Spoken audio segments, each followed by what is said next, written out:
So in this short clip, we are going to look into the differences between open angle glaucoma and closed angle glaucoma. So glaucoma means there is increased intraocular pressure and there is optic nerve damage.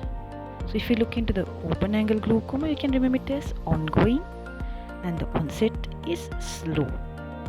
While in the closed angle glaucoma, it's a crisis situation. It's critical and there is sudden change in vision.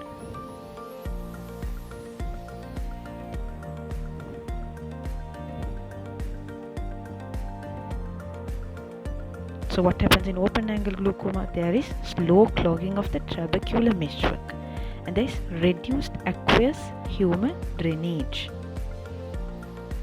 So this is a slow process. It takes time.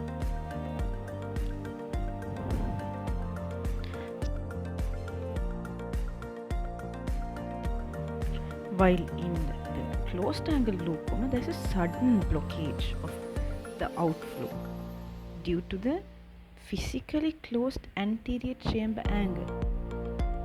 So that's the reason that they will be having a dilated pupil. The iris is blocking.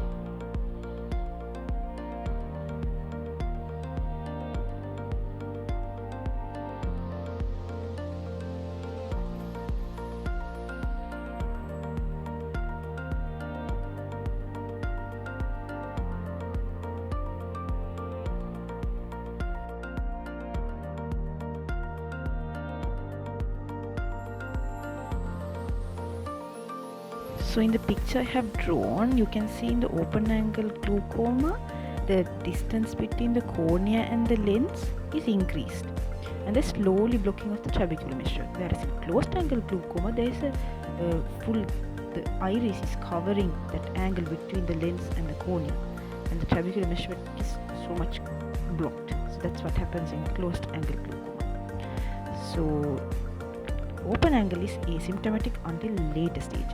They may be having some tunnel vision, slowly progressing. Whereas in acute angle, they will have sudden eye pain. They may be complaining of a headache, and then they will have nausea, vomiting, and blurred vision.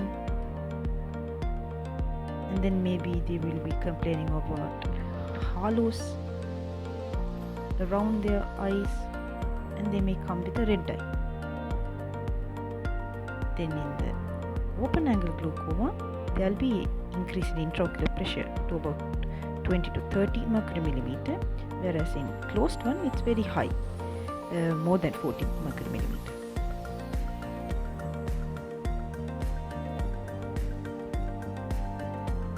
If you look into the pupil response, it's normal in the open one.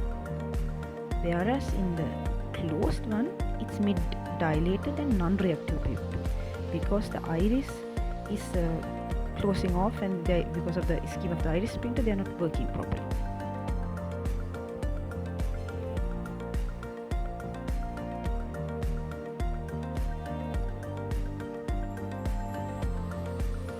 And then if you look into the cup to disc ratio, in both of the conditions, it's increased. But in open angle glaucoma, we can see it very early. So the cup to disc ratio, the ratio between the cup and the disc of the optic nerve is increased.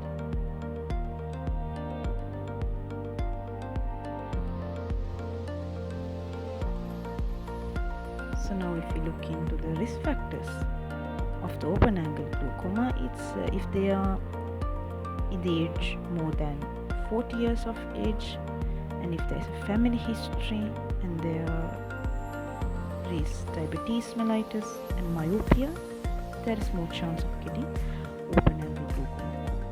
Whereas if you consider the closed angle glaucoma risk factors, hyperopia, if they have a small eye and if the pupil is dilated because of dark rooms or due to stress or due to drugs, that can lead to closed angle glaucoma.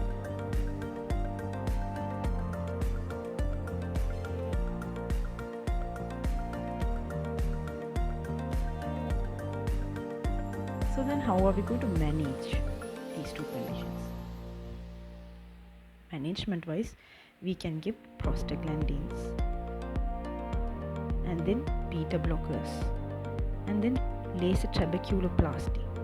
Whereas in the acute crisis situation, the acute closure glaucoma, we'll have to give acetazolamide, mannitol and laser iridotomy, and that's it.